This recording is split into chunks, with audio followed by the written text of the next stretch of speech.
మా ఛానల్ని ఇప్పటివరకు ఎవరైనా సబ్స్క్రైబ్ చేసుకోని వాళ్ళు ఉంటే తప్పకుండా నేను చూపిస్తున్నట్టు ఇట్లా సబ్స్క్రైబ్ చేసుకోండి. మా వీడియోలన్నీ మీరు చూడాలనుకుంటే దీంట్లో చూపిస్తున్నట్టు నోటిఫికేషన్ ఆన్ చేయండి. ఇప్పుడు మనము వీడియోలోకి వెళ్ళిపోదాం. హాయ్ అండి, వెల్కమ్ టు తెలుగింటి వంటలు. ఈరోజైతే చాలా ఈజీగా ఎంతో రుచిగా చేసుకుంటే బెండకాయ వేపుడండి. ఎట్లా చేసుకోవాలో చూద్దాం. ఫస్ట్ అయితే బెండకాయలు తీసుకొని బాగా నీట్గా కడిగేసి తుడిచేసుకోవాలండి. దాంట్లోకి ఒక 2 ఉల్లిపాయలు, పచ్చిమిర్చి 2, ఉప్పు, కారం, కొంచెం పసుపు అంటే సాల్ట్ అండి 3 వేసేసి, కొంచెం 2 టీ స్పూన్లు శనగపిండి, కరివేపాకు, కొత్తిమీర. ఈ బెండకాయ వేపుడు ఇట్లా చేసుకుంటే బెండకాయ తినని వాళ్ళు కూడా మళ్ళీ మళ్ళీ అడిగి మరీ చేపించుకొని తింటారండి, అంత రుచిగా ఉంటుంది. ఫస్ట్ అయితే తెల్లగడ్డ అంటే చిన్నులపాయ తీసుకొని కచ్చిపిచ్చిగా దంచేసి మనం స్టవ్ పైన బాండ్లు పెట్టుకున్నాక ఆయిల్ పెట్టాక అది వేసేసుకోవాలండి. తర్వాత 1/2 టీ స్పూను ఆవాలు, ఒక 1/2 టీ స్పూన్ జీలకర్ర, కొంచెం మినపప్పు 1 స్పూను, 1 స్పూను పచ్చిశనగపప్పు అన్నీ ఇట్లాగా బాగా బ్రౌన్ కలర్ వచ్చే వరకు ఏగిపోయాక మనం కరివేపాకు కూడా వేసేసి, ఇప్పుడు పచ్చిమిరపకాయ చీలికలు కూడా సన్నగా పొడుగ్గా ఇట్లాగా చీలికలు కోసేసి, ఇట్లాగా ఉల్లిపాయ ముక్కలు కూడా పొడుగ్గా కోసుకోవాలండి. ఈ ఎప్పటికైతే ఇట్లా ఇవి కూడా ఇట్లాగా వేసేసుకొని బాగా పొడుగ్గా ఇవి కూడా బాగా దోరగా వేయించేసుకోవాలండి. ఇట్లా బెండకాయ వేపుడు చేసి పెట్టారంటే ఏ సాంబార్లోకైనా, పప్పు పులుసు, అట్లా టమాటా పప్పు ఏదో ఒకటి పచ్చడిలోకైనా సరే ఇట్లా కానీ మీరు చేస్తే బెండకాయ వేపుడు అసలు మళ్ళీ బెండకాయ వేపుడు ఎప్పుడు చేస్తామని ఎదురుస్తారు ఇంట్లో వాళ్ళు, అంత రుచిగా ఉంటుంది. ఇట్లాగా మనం బెండకాయలు కడిగేసి తుడిచేసుకోవాలండి. క్లాత్తో తుడిచేసుకున్నాక ఆ ముక్కలు ఇట్లా సన్నగా ఇట్లా రౌండ్గా కోసేసుకొని ఇవి కూడా వేసేసుకోవాలి.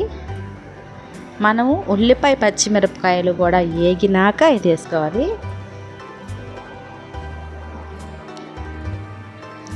చూడండి, ఇట్లాగా మొత్తం బాగా కలిపేసుకొని మనము బెండకాయ అంతా బాగా ఈ ఉల్లిపాయలకి పచ్చిమిరపకాయలకి మొత్తం తాలింపంతా వేపుడులాగా బాగా వేగిపోవాలి. ఇట్లా బెండకాయ అంటే చాలామంది, కొంతమంది పిల్లలు ఇష్టంగా తింటారు, కొంతమంది అస్సలు బెండకాయ అంటేనే అసలు తినరు కదండి. ఇట్లా చేసామంటే ఖచ్చితంగా తింటారు. ఇప్పుడు కొంచెం పసుపు వేసేసుకోవాలి. పసుపు వేసుకొని కూడా ఇట్లా బాగా కలిపేసుకొని దానికి మనం ఇట్లాగ మూత పెట్టకుండా బాగా ఫ్రై చేయాలండి. మూత పెడితే మనం బెండకాయ అనేది ఇట్లాగా పొడిగా రాదు, దాంట్లో కొంచెం మనకి జిగురుగా అట్లా ఉంటుంది కదండి. మూత పెడితే ఏమైందంటే ఆ చెమ్మ తగిలి మనకి బెండకాయ ఇట్లా పొడిగా రాకుండా అది ముద్దగా అట్లాగ అయిపోతుంది.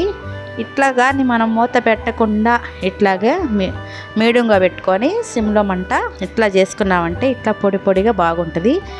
తర్వాత సగం వేగిపోయాక పసుపు వేసాం మనం, ఇంకా కొంచెం వేగిపోయాక రుచికి సరిపడ ఉప్పు, కారం కూడా వేసేసి బాగా కలుపుకోవాలండి.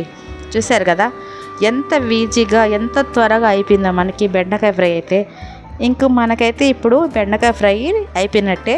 ఇప్పుడు మనం ఏం చేయాలంటే ఇందాక తీసుకున్న శనగపిండి తీసుకున్నాం కదండి, శనగపిండిని కొంచెం లైట్గా వాటర్ పోసేసి బాగా కలిపేసుకోవాలండి. దీంట్లో కొంచెం వేయాలి సాల్టు, ఎందుకంటే మళ్ళీ మనము బెండకాయల వరకు వేసుకున్నాం కదండి. 1 చిటికెడు సాల్ట్ వేసేసుకొని దీంట్లోకి చూసారు కదండి అంత, అంటే ఈ శనగపిండికి సరిపోయేంత కొంచెం సాల్టు, కొంచెం కారం, ఎక్కువ అవసరం లేదు దీనికి. ఈ పిండి మనం ఎంతైతే వేస్తామో, నేనైతే తీసుకున్న బెండకాయలు 1/2 కేజీ అండి, 1/2 కేజీకి ఇంత వేసుకున్నాను. మీరు దాన్ని బట్టి వేసుకోండి. దీంట్లోకి మనం పల్లీలు కూడా వేయించుకొని వేసుకునే వాళ్ళు వేసుకోవచ్చు, నేనైతే వేయలేదు. అవి కూడా పల్లీలు కూడా వేసుకుంటే ఇంకా పిల్లలు కొంతమంది బాగా ఇష్టంగా తింటారు, నేనైతే వేయలేదండి. ఇట్లాగా శనగపిండిలో దానికి సరిపడ ఉప్పు, కారం వేసేసి ఇట్లా కలిపేసేయాలండి. కలిపేసి ఈ బాగా ఫ్రై అయిపోయిన బెండకాయల మీద మాత్రమే పోసుకోవాలి. ఫ్రై అయిపోయింది కాబట్టి ఇప్పుడు మొత్తం మనకి లాస్ట్ కాబట్టి ఇంకా బెండకాయ ఇట్లా వేసేసుకొని ఇప్పుడు దీన్ని కొంచెం మంట పెట్టుకొని బాగా కలిపేసామంటే సూపర్గా ఉంటుందండి. అస్సలు బెండకాయ తాలింపు, మా నెల్లూరు సైడ్ తాలింపులు అంటామండి వేపుడుని కూడా, అందుకే అదే వచ్చేస్తుంది. ఈ బెండకాయ వేపుడు తింటుంటే ఇంకా తినాలని అంత రుచిగా వస్తుంది మనకి. చాలా బాగుంటుందండి. తప్పకుండా ఎట్టగా ట్రై చేయండి. చూశారు కదా, చాలా తక్కువ టైంలో ఎక్కువ రుచితో బెండకాయ వేపుడు అయితే రెడీ అయిపోయింది. మీరు దీంట్లోకి ఒక 50 గ్రాములు కొంచెం ఎక్కువ తక్కువలో ఏరుశనకాయ పప్పులు కూడా తీసి వేయించిగానే వేసేసారంటే ఇంకా సూపర్ ఉంటుంది. మేమైతే మా పిల్లలు తినన్నారండి, అందుకే ఆ పప్పులు వేయలేదు నేను. మీరు తినేవాళ్ళు ఉంటే వేసుకోండి, ఓకేనా.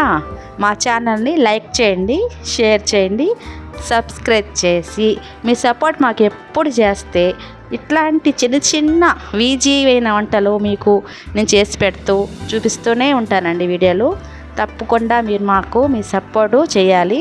ఇట్లా లాస్ట్లో కొత్తిమీర జల్లేసుకొని ఇంకా దీన్ని చేసుకోవడమే.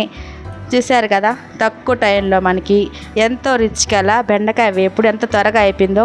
టేస్టీ బెండకాయ వేపుడు ఇట్లాగా మీరు కూడా ట్రై చేయండి. చూశారు కదండి, మీ సపోర్ట్ మాకు తప్పకుండా చేయండి. Thank you for watching.